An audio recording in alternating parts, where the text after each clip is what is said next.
to the Cinementalists. Noun, plural. Definition, those whose love for movies runs so deep, they can't help but do a podcast about them. Hosted by Colton Robertson and Joseph George.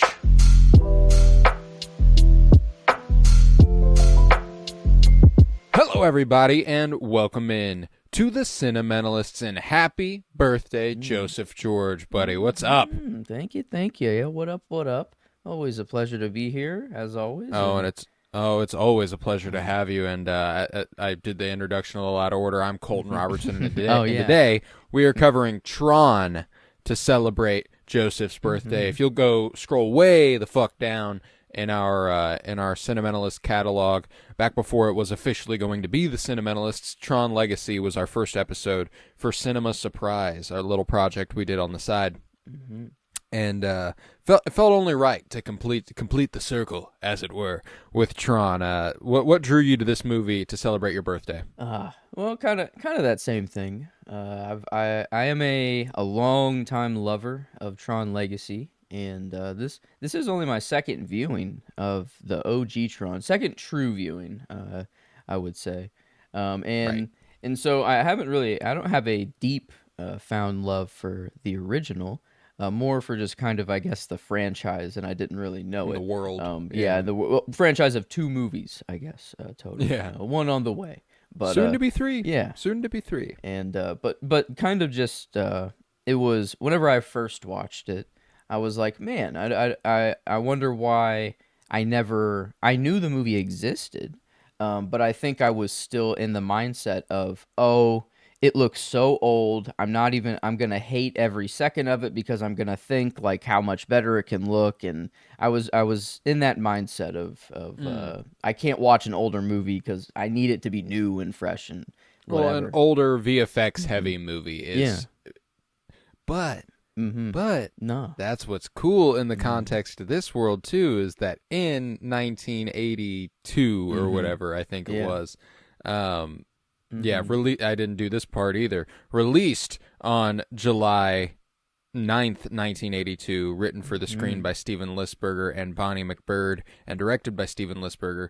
1982, this is what computer graphics would have looked like. So it's kind of cool that this is what, like, the computer world and their world looks like this at this time and evolves to look the way it does in Tron Legacy. You know, like, at least that's how I like to look at it, or how I'm looking at it in my head, is that the more improved the computer graphic imaging gets, the better that their world looks. And I think that's kind of cool. I didn't really consider that. Yeah, it's like a time capsule. It's like, this is because at the time it's always like the current TV that you see. You know, we had those little box TVs that were blurry as shit, but we were like, holy fuck! Like I'm looking at, you know, grass and it looks clear, and then you get the next jump up and it's like, oh my. So I feel like it's holy shit. Yeah, I guess I didn't know this, but I guess like this movie got a Guinness World Record for like the first movie to officially embrace CGI, I guess, for computer generated animation, which it's been done in multiple movies before, but I guess maybe this was the first time that they recognized like a majority, of like it passed the threshold, and surprisingly, I guess a lot of it isn't computer generated when I thought it would be, and it was like clever kind of camera tricks and backlighting with film and a bunch of other things, and I haven't really looked fully too deep into like which shots are exactly like that, but they said there's one shot that is too good to have been the CGI. It's the introduction of Clue, sitting in his like in his little not throne, but like his chair in his tank, and the things are like swirling around him. Fucking gorgeous, and I'd be willing to bet that was one of those trick of the light sort of things. But yeah, I loved that shot. I guess like anytime there was like I hesitate to call it a city, but just kind of like the background of just lines with, you know, just design, I don't know, just patterns, that wasn't CGI. That was just cutting holes through film and using just straight colored light.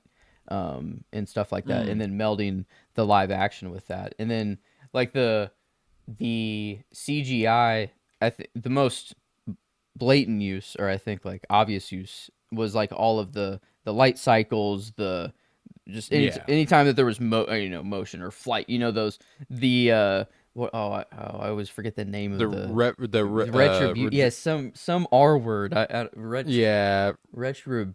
So whatever they're called, but yeah, those things, I love how like low poly they are, and that's just like the maximum. Dude, and seeing them and immediately recognizing the evolution they see towards Tron Legacy, like those things are obviously a little more daunting in Tron Legacy, to be sure. And they blow. I love how they blow up so like easily, or like it's just like boom, and it's like he's literally playing like a video game. I don't know, like it is a video game. It is computers at the time. This is the max that they can do, and it's just awesome that I guess I am the same as you, as in I saw Tron Legacy first, and then I went back and watched the original, so I could appreciate it. Maybe that's why I appreciated the original even more, is that I'm like, oh my god, look how far we've come. Like, look, like this is what they dreamed that they could have done, back in the day. Yeah, at the time. Hope like maybe this is like what was in their heads, but this is just and.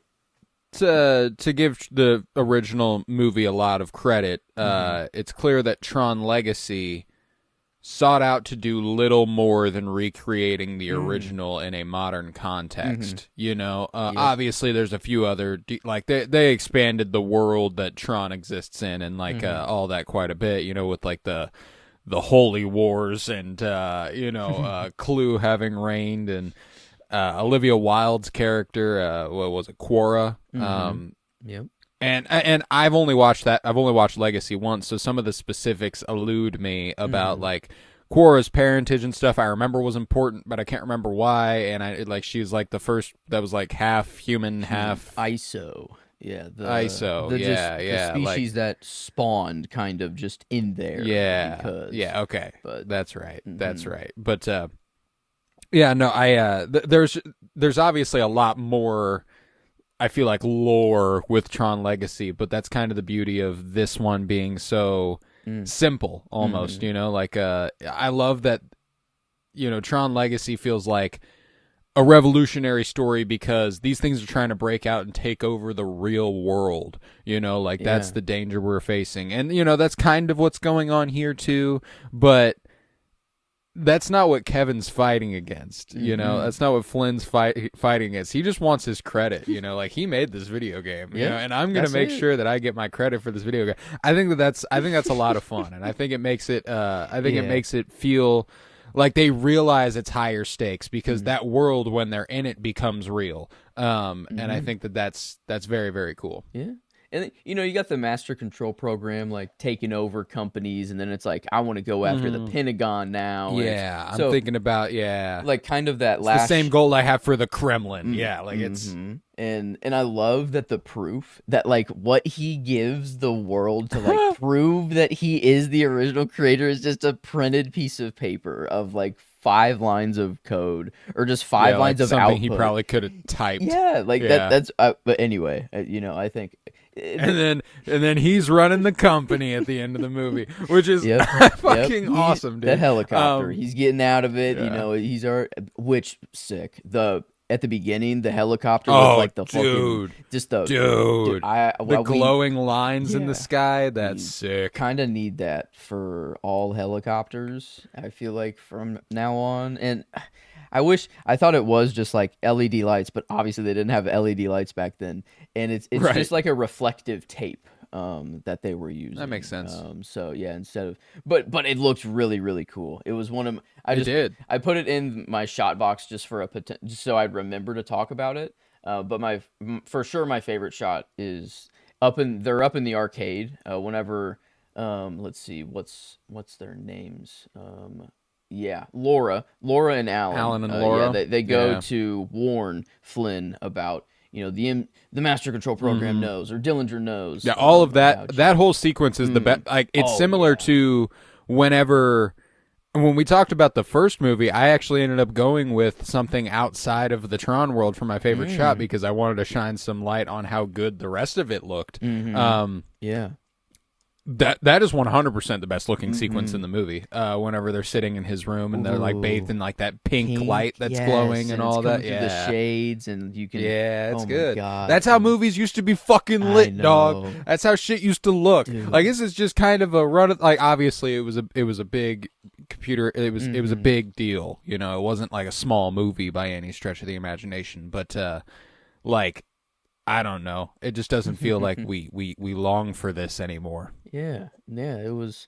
I mean, I love to see all this computer generated stuff and kind of be in that world, but I think I do appreciate the real world aspects of this movie a whole lot more. Like I love how it is kind of I don't know this just simple battle between a guy who stole credit and then kind of just letting the master control program take over, and then just Flynn who just wants his credit and seems to be a chill dude.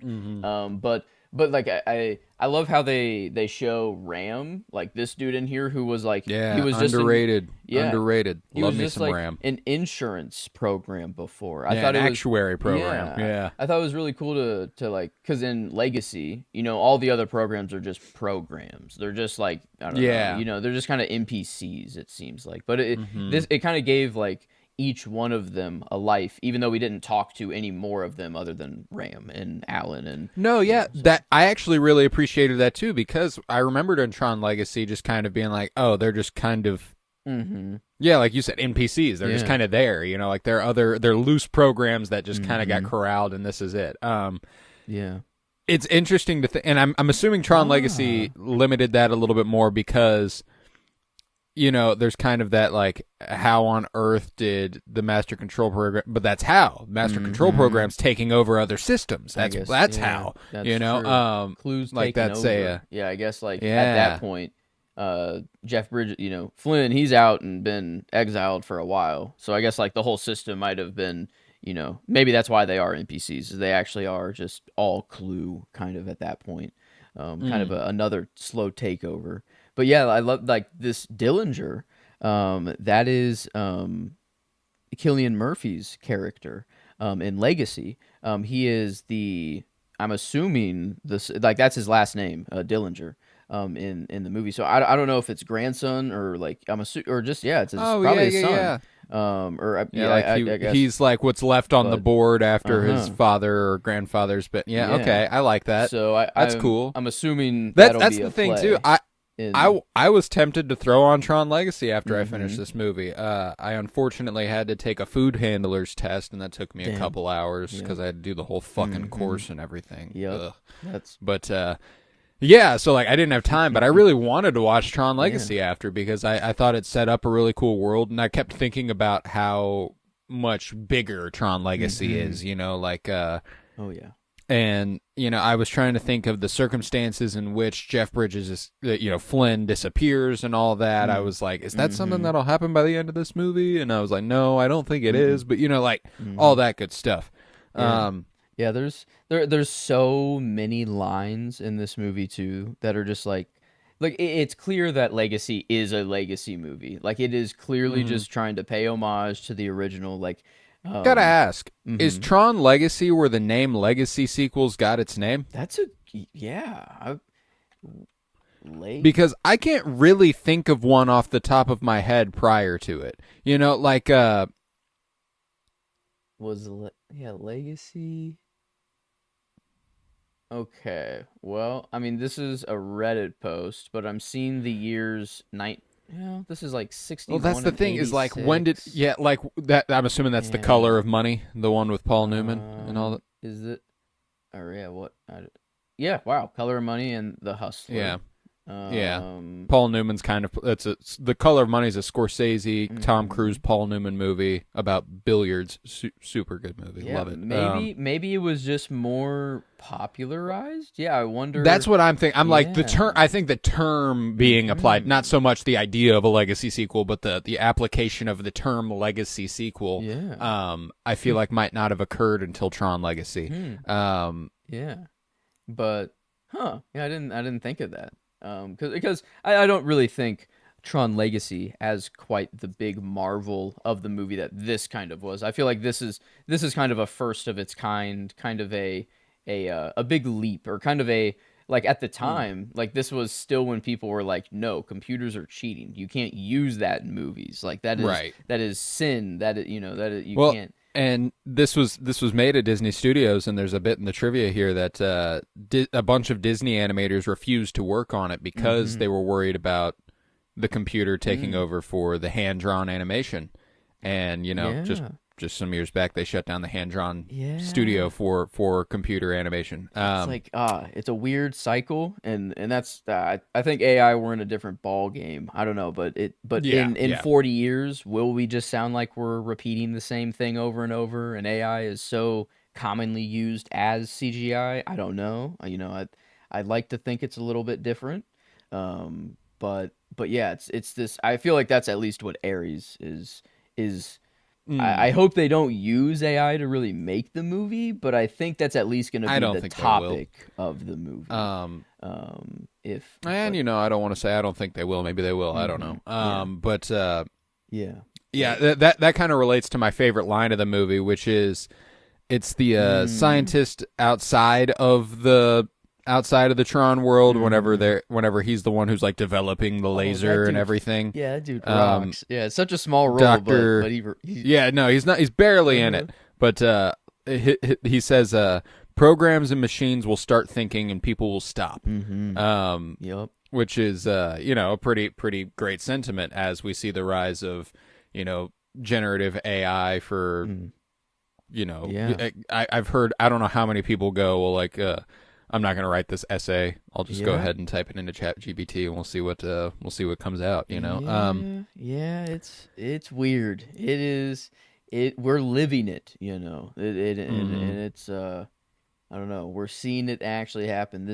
I love this dude in the Tron world. Is he the one that, like, I'm is pretty sure he's like the the guard? gatekeeper Yeah, or he's like whatever. literally the guard between human and computer communication. He is And the the modem they have him in there is like, mm. he almost looks like a sphinx. Yeah. Like he's posted up Yeah. like that. I don't know. I dig it. Mm-hmm. That's why, like, I found the movie to be relentlessly charming. I think it has like, I am compelled to revisit this. You know what I'm saying? I would Mm-hmm. like to rewatch this movie. I would like to and afterwards rewatch Tron Legacy. I think that this has a lot of fun in it.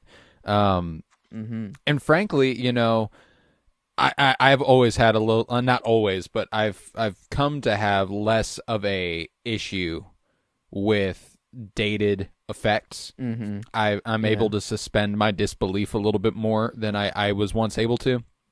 Um, so, like, and kind of putting yourself in that time, in that period, like, this is still quite the fucking feat, dude. Like, this is Mm-hmm. impressive.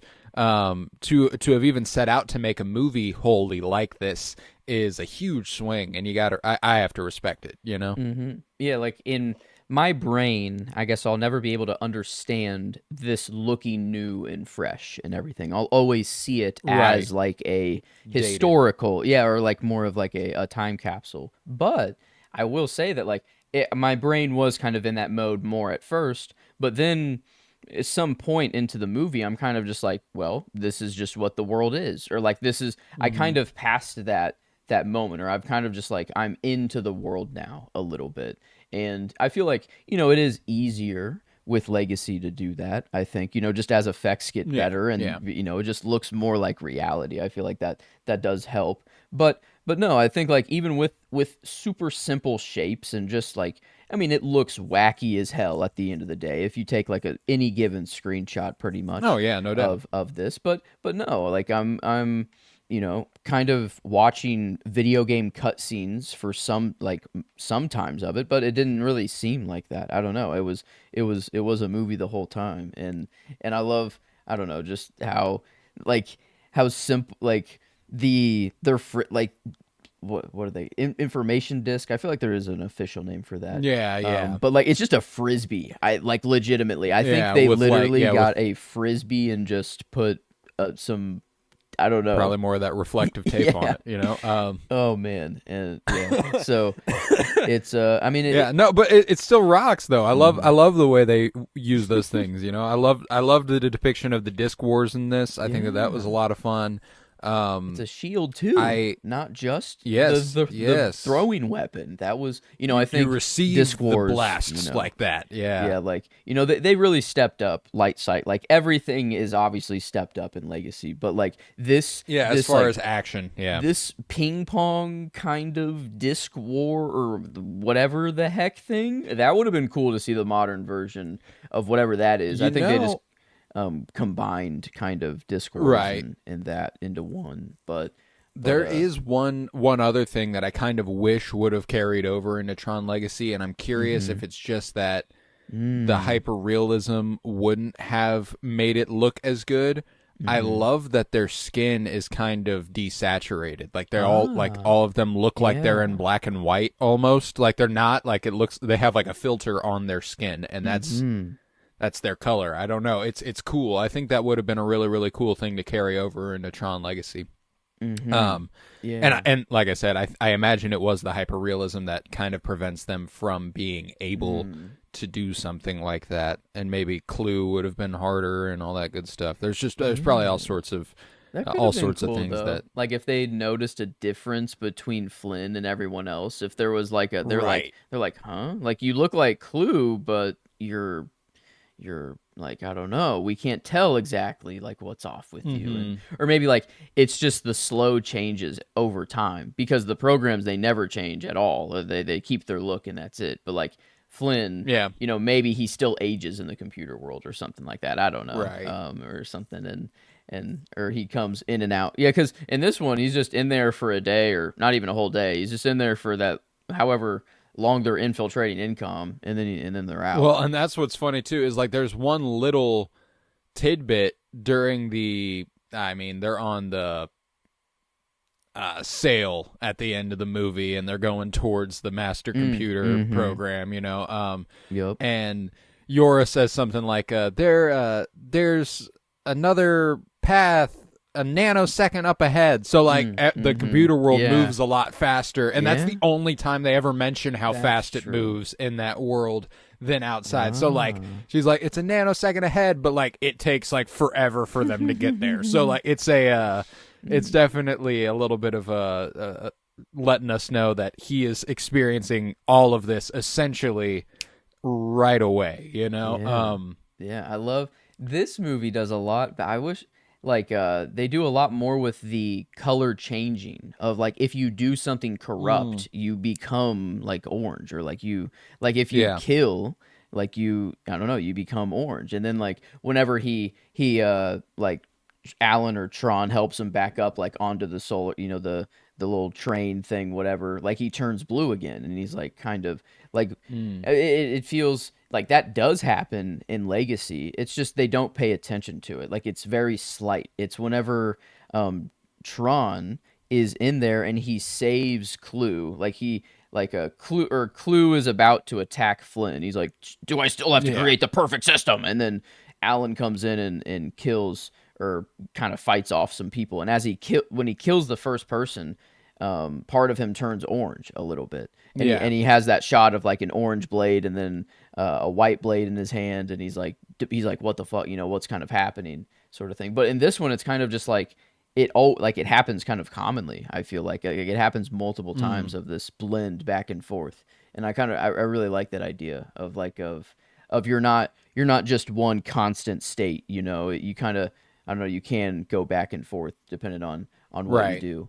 But yeah, it's I don't know, this, at least I have no idea actually what they're cooking for 3, at least with Dillinger, like, and I wonder if they're gonna continue on that storyline. Like, I always forget like who's confirmed for that. Like, is Cillian Murphy even confirmed, or is it just Jared Leto like being the only? I don't think he is. I don't think Cillian Murphy is confirmed for it, because there was a whole thing whenever Tron Ares was announced, and they announced the cast and everything, and it's like, you have Best Actor winner Cillian Murphy and Best Picture nominee director Joseph Kosinski, who were in the last movie, and apparently they weren't even asked back. Is like kind of the is kind of the story. Like you didn't ask Joseph Kosinski to come back after Top Gun Maverick, like Yeah. that's wild. Maybe they're doing a reveal thing, but why wouldn't you market that to all hell if that was actually happening? I feel like that would be kind of front of the picture because, I don't know. I know at least Jeff Bridges. Specifically Cillian Murphy. Yeah, I mean, Yeah. Jeff Bridges is in it. It's got a good cast, beyond Jared Leto. Cameron Monaghan, Greta Lee, who we obviously love, true. or I definitely do. Jodie Turner-Smith, who was just in The Acolyte as Mother Anastasia. Evan Peters, Jeff Bridges, of course, Gillian Anderson. There's a lot of great actors in it. So I have a lot of faith. But like they got Joachim Renning to direct it, and his most notable contribution is Maleficent 2. Maleficent, is that the? Yeah, the Angelina that's Jolie. that. Oh, okay. Yeah, Maleficent 2, and then like Pirates of the Caribbean 4 or 5, something like that. So like he's just, he's down with Disney a little bit. He did direct Young Woman in the Sea last year. I do need to watch that still. That's a Daisy Ridley one. That I've heard solid things about. Nothing groundbreaking or anything, but solid film. Maybe turning a new leaf, possibly. I don't know. No, yeah, that's why I'm like, I don't want to judge this guy. I haven't watched Maleficent 2 or Pirates of the Caribbean 4 or 5, but like my understanding is that they're Maleficent 2 and Pirates of the Caribbean 4 or 5. Damn, this Daisy Ridley one doesn't look too bad. This one, I mean, I've heard pretty good things clean. about it. I've heard very good things about it. But I have a lot of faith that Tron Ares will be a great time, at the very least. At the time of Tron Legacy, Joseph Kosinski really hadn't done anything super of note, or anything at all of note. If maybe he hadn't done anything at that point. Yeah, I don't. I think it might have been his debut feature, actually, and Really? it was like I think there's like trivia about how it's the most expensive debut feature ever. Wow. Damn. Tron Legacy. I think that it was just a company move. They knew what the fuck they were gonna do. They just kind of needed someone that was gonna do whatever they kind of wanted. I feel like, yeah. Wow. Huh. Yeah. Because I mean, I think like you're right. It kind of does take the same story, but kind of just give that kind of more of a threat of Clue entering the real world. Kind of is the only kind of real difference between the two. Yeah, absolutely. And there's more like there's just more intricacies, I think they make it probably a little overcomplicated compared to this movie. It's like a chess match between Clue and Flynn. And they even kind of mentioned that the Master Control program was just meant to play chess at first, and I love to think that like he in between the movies is like this is his golden age. He's now going in and out of the system all the time. He's like figuring out all of the the biodigital jazz and all of this shit. So this is when he's in his golden age, and this is the Clue era. Like this is whenever he makes Clue. So this is like the image of Clue, and like this is like his personality, and like it all kind of makes sense. Like everything he said, like all the things that are said, like end of line, man. Like there's like I love end of line. I think that's just kind of hard. Instead of saying like over and out or whatever, just end of line is so kind of, I don't know, just scary for whatever reason coming from an AI. And then I don't know, it's used in Legacy a couple times. Yeah, there's a lot of great little things that like rung a bell for me that I like the whole that's a big door, or that's a talking whenever that door opens and stuff. The door's way bigger in this one. It's 3 times bigger in this one, actually. Like literally, the one in Legacy is only like one of the thicknesses of the door. The door just went like, I don't know, it just kept going in this one. And I remember having the same reaction. I watched the first time. I'm like, wait, what the fuck? I'm like, they made the door smaller in Legacy. Why would they do that? Yeah, no, yeah. But, this is phony. No, I'm just kidding. I had a great time, and that's what's cool too is that I think it's.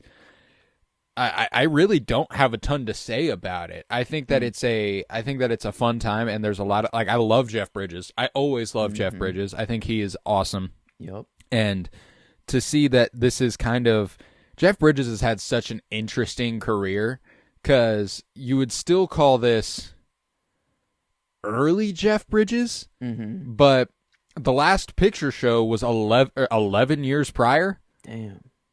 You know, like that's wow. That's actually that's like crazy.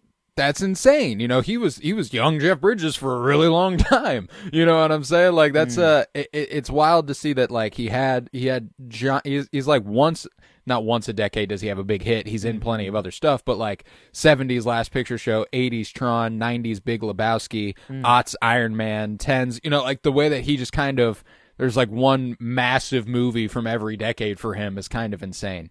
Yeah. I do love him. I don't know. I've always kind of known him as the older kind of Jeff Bridges to me. Like he was just, I don't know, Flynn. Like that is kind of how I grew up knowing him for me. And then yeah, getting more of the younger now is really cool to see him in his kind of his prime. And I always think of him as Clue, like but it's wrong. It's like, no, that's just that is just me, my brain. He is Jeff Bridges. Right. But yeah, no, I guess I'm like obsessed with this world, and I love all these little details and like the lore building and everything, and the back and forth between Clue and Flynn. I always my brain wants to call him Kevin because like Sam is just called Flynn as well. Like Flynn to me is more Sam sometimes than Kevin Flynn. I don't know. So like my brain always like, I don't know, it has this stutter every time I just say Flynn. But the kind of the in between, I wonder if they're gonna like go back on this at all, like because it's kind of rushed over. I feel like in Legacy, it's like the opening monologue is like, yep, he took over the company, he did all this stuff, he figured out all this shit, and boom, but then Sam just kind of like stumbles into his office, turns on the laser, and then is in Tron world immediately. Like it would be kind of cool if he like did a little bit, like he could have figured out maybe that his dad like left mysteriously instead of on purpose or something in the real, like I wonder if I at least hope that more in the real world is done, because I think that's like the strength of this movie is like everything that I care about is kind of because it ties back to the real world, and that I'm not just and like, it seems like off the end of Tron Legacy a lot more of it will be kind of how it impacts directly on the real world. At least that's kind of how I'm interpreting it right now. Yeah, Korra's definitely out there. Seems the direction. Like there is an ISO on Earth. That is a thing, and he has that little SIM card or whatever around his neck that theoretically has the whole grid inside of it, or maybe his dad, I guess, is actually, because if Jeff Bridges is coming back, I'd assume it's in memory form, or not. That's right. He's got the sacrifice play in Tron Legacy. I forgot about that. What was the process? Korra had a name for it. Reintegration. And fully kaboom, big banged the grid, basically. I don't know. Went back to square one. It seemed. And then, but if he's coming back, you know, I guess it could be flashbacks, or I don't know, maybe he's truly not actually alive, or like he doesn't have a memory. But I feel like it could be what you were talking about, the diving into a little bit more of that prime era, you know, Jeff Bridges or Kevin Flynn and creating Clue and all that good stuff. You know, that's like, I don't know. I'm excited to see where we go with it. But yeah, I think that there's a lot to do with the world, and I'm kind of cool. I'm glad that they are finally doing more with the world. You know, I think Legacy coming out nearly 30 years after the fact, and then over 15 years after the fact, getting Tron 3. I guess we're probably going to get the fourth one 7 or 8 years. Yeah, you know? It's following the exponential fucking path. It literally is following the AI curve. That is kind of weird, but I think like Tron as a character. Tron does have a sacrifice play in Legacy as well, and he does. You know, he's floating down in the bottom, but he does turn blue. You know, or back to white at the end after he makes that sacrifice. So I forgot. That's the other example of going back from from orange to blue. But and I wanted to circle back on that because I'd forgotten that detail from Tron Legacy. I think Tron Legacy does a lot more with that than this movie does. I'm pretty sure that at the time of this movie, it's used as like I thought it was just contact based. Like he touched a guy with the orange on his chest and that overtook him. And then when he touched Tron again, he turned back to blue. I see.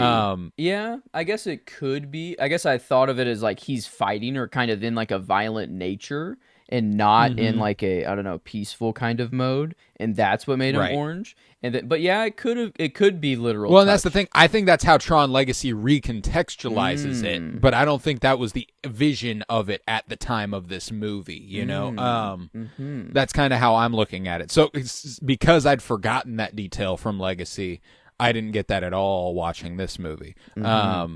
Yeah. But yeah, now that you remind me, I do think that is something that Legacy decides to kind of specify. Yeah, that's true. Which is cool. Yeah, maybe that is kind of the like reveal of Tron floating down at the end. That it is more of like of how your actions kind of determine. Yeah. So, yeah, I want because at least my character for the movie is Alan. Like it is Alan or Tron. Like I love how he's like, so like his user Alan 1, he trusts in Alan 1 completely, and he's like and then Alan in the real world is like, yeah, my program if just inserted, the master control program stands no chance. Like I think he's just kind of like this he's the constant. I don't know. He never really changes. There's never much he really goes through. He thinks like That's why it's it's so fascinating that I don't know that there's another franchise that you can point to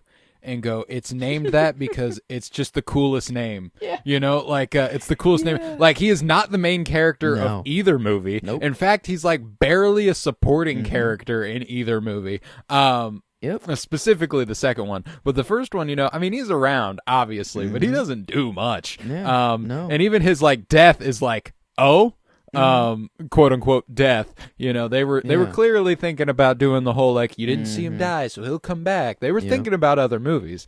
Yeah, but yeah, they're Palpatining him. Maybe maybe he does come back and he's like, man, I made the sacrifice and then nothing. I don't know. Well, something did come from it, actually. A whole lot did come. I don't think he goes evil. A whole lot came from it. And then he's like the main villain type beat. But maybe that's what Sam's got around his neck. Maybe it's Tron, the ultimate security program. Yeah, and just a good old frisbee throw right into the master control program, spinning up. Man, what a crazy kind of ending there. And just I feel like it's kind of that one game where you just bounce that ball up and like you're moving the little horizontal thing on the bottom and then you finally get it. I don't know, but you're chipping away at the bricks. Yeah, it's like everything was kind of like a video game, and I don't know. It's just what they thought the computer world would be like. This is what is going on. They definitely emphasized that a lot more in this one than they did Legacy. Like just and specifically because at this time, video games were just much more binary, so it was like you can jump and you can run, and that's what you like. You can slide side to side and shit like that. It's the Legacy obviously had a little bit more freedom with it, but it's that little bit that followed him around, or like that. yes. No. Or like and then at the beginning when Clue got captured, and then Clue was like, "No, get out of here," and he was like, "Yes." He was like, "Yep, nope, I agree." I don't know. He kind of. I'm gone. I love the little. I don't know. Nothing more came from it. I thought like I'm like, did I forget something like about this thing? Like, does it come back and reveal something? And it's like, no, it just kind of comes back and thinks that Flynn is Clue still. It's like, hey, so my program's for back. a little bit. Yeah, and you're a bit, man. Yeah. Yes, it's good. No. It's good. I love this stuff, man. It's I think it's a lot of fun. I think I've said that I don't know how many times. It just is. It's a ton of fun. And, we kind of got the original challengers here. Not the original challengers, but, Yora literally does kiss both of them within a minute and a half span here towards the end of the movie, the computer program versions, and they leave the real world a mystery situation That's as true. far We as what don't their know. relationship is. Yeah, they seem pretty chill with each other. But I mean, at least in the digital world, I think that was the first time that Alan had it. Like that was at least his first kiss. Because he was like, "Oh, that's nice." He's like, "Oh, that's an experience." Because I think they're programs. They don't know what a kiss is before that. I think Flynn Yeah. gave her her first kiss, and then she was like, "Oh shit, I gotta go straight. I gotta show I this gotta to show Alan." this Yeah. someone. Yeah. So like, I wonder. She doesn't even really know that it's like I don't know. Like I don't like. It's just a thing she's got to show him. It's not like hmm um thinking of kissing two guys in the same span. No, it's just that was No, fucking no. awesome. Let's go. And then yeah, I That guess was sick. I gets loved that. they Yeah, got to no, get back in the real world and feel. I mean, they're high on everything. They just saved the world pretty much. And it's a well, free that's what system. I'm curious about. Mm-hmm. It's funny that Alan and Laura obviously don't experience anything on the level Kevin does Mm-hmm. because they're like at a computer programming shit, Mm-hmm. right? Yeah. They're not they're not Yeah. They're not in they there. didn't get beamed in. They didn't get Yeah. beamed up or anything. Mm-hmm. So Yeah. that is funny. And like even then like they're how much of that are they actually doing? Are they doing that at all? Like I don't know. It's a curious. I don't. I think the only thing that Alan does in the real world is whenever he tells, whenever Tron goes and actually hears from him saying like, "Here's your new disc. Like you need to destroy the Yeah. master program." That's the only thing Alan actually did, and that's when he went to his little computer just for like 10 seconds. Yeah. And typed in a couple lines and boom, and then it's done. And Laura, I wonder if it's like she works on the laser sort of thing, and like that's just like that she says like that's her life's work. And I think like that's like her program is just kind of like in there for that sort of thing, and like she's just kind of along for the ride. That's why like Tron has to go find her wherever she happens to be. I think like Right. is because she's just not even in that. She's just kind of over there. But it's cool that their programs like are in love with each Have other an as affection. well. Yeah, it's like yeah. and it's it doesn't seem that it's Alan or Laura in the real world telling their programs to do so. It just kind of No, it it's feels just like they they're doing naturally that. somehow found that way The too. people who programmed them have Mhm. imprinted on them. I think that's Yeah. that is cool. There's not a lot that I love about the movie Free Guy, Mhm. with Ryan Reynolds and all that good stuff. Let's see. Have you ever watched that movie? Oh no, I haven't seen it. Okay, but I think I know the idea behind it. Or the I'll concept spoil behind something it. because there's Yeah, I a don't little care. bit of a reveal. Okay. The idea is that Ryan Reynolds is an NPC with a good nature instead of a bad nature. Like he or not a good nature instead of a submissive nature. He becomes like a hero instead of just like getting on the ground whenever the robbers tell him to get on the Okay. ground and stuff. He decides he's going to do stuff. Mhm.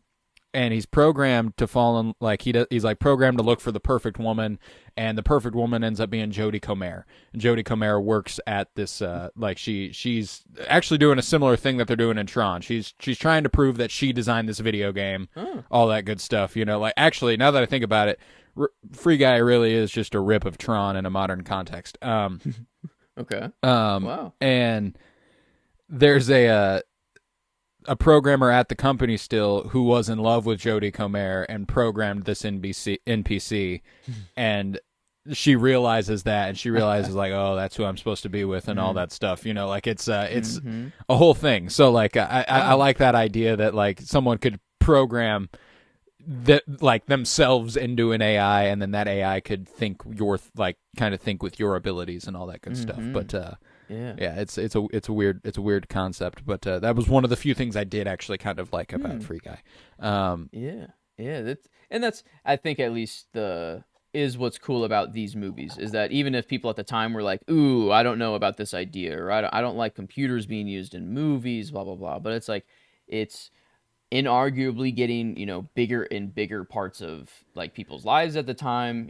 Our lives, it's essential, it's kind of everything Yeah. at this point. But like I feel like it is kind of like a fear thing almost while watching this movie. Like I feel like some people are kind of afraid or like kind of like whoa, like this if a movie's looking like this now, then like what is the next 5 years? What is the next 10 years? And I think it gets at least the conversations going, and then within the movie itself, kind of talking about programs taking over the world and having a free system, like it was taken over by company greed, and like that's even Dillinger was like, that's the point. Or I think yeah, what's his name, your line, that guy, the cool, the just chill dude who's like the middle ground between, Yeah. he tells him like, computers are meant to take users, commands and output them, and or like that's what computers are for. And then he goes, no, it's for company progress or profit or something like that. Like that's all Yeah. that we care for. And I love the idea that like at the end of this movie, you see the whole world become blue again, and everything's traveling free, and everyone's able to do anything they want. And then like I have the idea that in the real world too, it's kind of happening. Like the master control program really did take over a whole lot of the world, and things were just going awry. I don't know, and it was maybe pulling some strings. It doesn't seem they really jump into that at all. That like the real world was affected whatsoever. No, But but I do love that last shot with the extended exposure where you can see the cars zooming and all that good stuff. I did quite enjoy that, Yeah. kind of like a. that's true. Well, and they got the little dots of the lights of the city and stuff, kind of reflecting the grid and everything. I really did dig that. But yeah, I don't really have much else to say about Tron. What about you? It's a simple one, that's for sure. Yeah, it's but I don't know. I like it's surprising that I do find myself liking it in some ways more than Tron Legacy, even though I know for a fact that Tron Legacy will remain my like ultimate comfort movie of Right, kind right. of all time. So I know I'll watch Tron Legacy a whole lot more, but I like this makes me feel a lot more warm. I don't and that's weird. I like it makes me feel more warm for like the real world aspects, but then Tron Legacy makes me feel just comfy and I'm in my sci-fi shit, I guess. There's a little bit of a over nostalgic there. thing there as well, There's a nostalgia attached to it, so that always helps. But I think there's just something to the idea of older movies feeling more charming. Like they feel more warm. Tron Legacy has that digital sheen that makes it almost feel a little more distant. And I think I think that's a real thing. I don't know how to explain it. I just think that it is. But yeah, no, I had a great time. So I'll do the plugs, and then after the plugs, we can go ahead and rate this movie. So leave a 5-star rate and review, and download wherever you might be listening. We've got a few things coming up. We are in the midst of doing Fire Pod with Me, a Twin Peaks podcast friendly to the first-time viewer and the rewatcher alike. I am the rewatcher. Joseph is the first-time watcher. And next Monday, we are coming to Season 1, Episode 7? 6. Season 1, Episode 6? 5? Is it? I think it's 5. Yes, the one-armed It's 5. man. Season 1, Episode 5. Yes. Season 1, Episode 5 is next Monday. We're just over the hump for the halfway point of the season. So you got to go ahead and check out Twin Peaks if you've never watched it. If you have watched it, time to revisit and follow along with Fire Pod with me. It's available wherever you get your podcasts. That's on Mondays. Go ahead and check that out. Next Friday, we conclude our sci-fi month with Looper here on The Cinementalists. Very, very excited for that. Joseph Gordon-Levitt, Bruce Willis, and a Rian Johnson-directed movie about time travel. Let's fucking get it. I'm super down. So we got Looper on next Friday, and then for the next couple months after that, April and into May, we will be doing Mission Impossible, and I'm very, very excited for that. So stick with us. We're going to be doing the whole Mission Impossible franchise in anticipation of the final reckoning. But yeah, so leave a 5-star rate and review. Share this with anybody you know who loves you some movies. So let's go ahead and help me out there. I would appreciate it greatly. But yeah, then let's rate this bad boy. How are we feeling about Tron on a scale of 1 to 10? Well, this is officially in the Babylon ending, montage of movies. Oh, yes, that's so, true. That's true. This is, I wonder how much that helps, it kind of being this this moment. It's an in important film. piece of cinema, yeah. I think the movie itself, I think they could have improved in some areas, but Yeah. no, I mean, I still had a good time. I'm still warm overall feeling, man, the more I think about it, it's like movies are getting more gray and gray over time, and it is like we are thinking less and less. We're getting less human over time and like less warm, and it is weird that this does feel more human than the movie made currently that or anyway. Right. But yeah, I think it can't inflate the rating, I guess, too much, just of what it does, but I think it does matter a little bit. I think it's weird to say I like Sunshine. Like Sunshine is the one out of this month that I'm like I really really enjoyed, and I think I do like Yeah, Sunshine me too. more than Tron. So I know that at least I think 9 is the ceiling. I don't think I can put it above Sunshine or on the same level. If I could put it on the same level, it's only because of the kind of moment in time that it was. But I think I'm in the eights somewhere. Is where I'm chilling.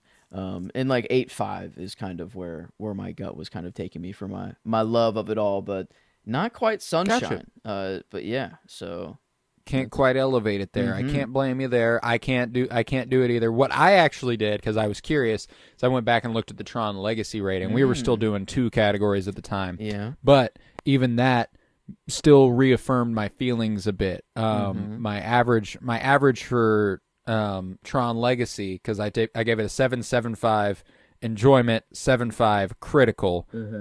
So that would have come out to just over 75. I think I'm gonna go a little higher. I think I'm gonna go 7.75 for Tron. Maybe even 8. I really really have a great time. I think it's really well done for the time and everything, and I mean even well done by any standard. I think it's a solid film. But 8 is where I kind of start to feel like we're talking about a great movie. That's a high score. That is. My enjoyment can only take it so my enjoyment of it can only take it so far. So while I think it's a good movie, I'm gonna stop it just shy of a great movie. I'm gonna go 7.75. Okay, yeah. I guess quite the big gap here. I think my love for Tron is hiding my critical brain a little bit there. But 813, let's see, is that a special number at all? I don't think so. Yeah, 81, I guess is what it's coming to.